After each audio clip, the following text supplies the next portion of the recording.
পরীক্ষার্থীদের দাবির মুখে এইচএসসি ও সমমানের পরীক্ষার অবশিষ্ট সব পরীক্ষা বাতিলের সিদ্ধান্ত নেওয়া হয়েছে। মঙ্গলবার দুপুরে সচিবালয়ে গিয়ে স্থগিত এইচএসসি ও সমমানের পরীক্ষাগুলো বাতিল করে এসএসসির ফলাফল ম্যাপিংয়ের মাধ্যমে ফলাফল ঘোষণার দাবিতে আন্দোলন শুরু করেন শিক্ষার্থীরা।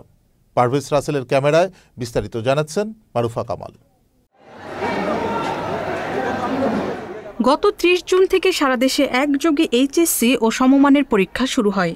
কোটা সংস্কার আন্দোলন ঘিরে সহিংসতার কারণে গত ১৮, ২১, ২৩, ২৫ ও ২৮ জুলাই এবং ১ ও ৪ আগস্টের পরীক্ষা স্থগিত করা হয়।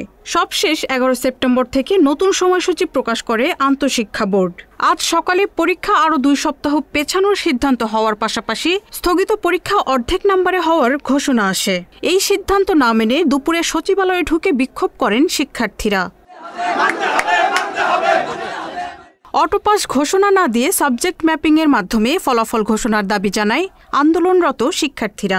আমরা এই ৬ মাসের পরীক্ষা দিব না, কোনো ব্যাচই এরকম ধরনের পরীক্ষা দেয় নাই, আমরাও সেটা দিব না, আমরা এই দাবি মানব না। আমি ৪টা মেডিকেল ঘুরছি, ১৫৮ জন পাইছি, এদের কি হবে?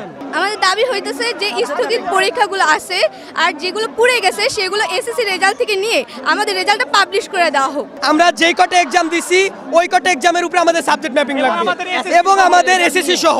এ সময় আটকে দেয়া হয় সচিবালয়ের সব প্রবেশপথ। এক পর্যায়ে তাদের দাবি মেনে শিক্ষা মন্ত্রণালয়ের পক্ষ থেকে স্থগিত পরীক্ষাগুলো বাতিলের ঘোষণা দেয়া হয়। অবশিষ্ট পরীক্ষাগুলো বাতিল ঘোষণা করছি।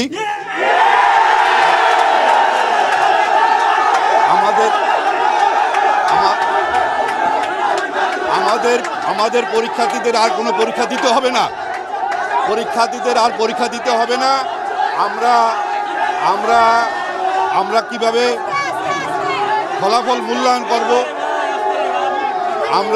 আমরা ফলাফল মূল্যায়নের বিষয়ে অচিরেই আমরা একটা পর্যালোচনা করে সিদ্ধান্ত জানাবো। এইচএসসি পরীক্ষার ফলাফল কিভাবে দেয়া হবে সেই সিদ্ধান্ত শিক্ষার্থীদের পরে জানানো হবে।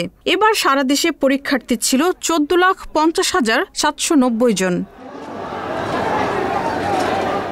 Marufa Kamal, channel S, Dhaka.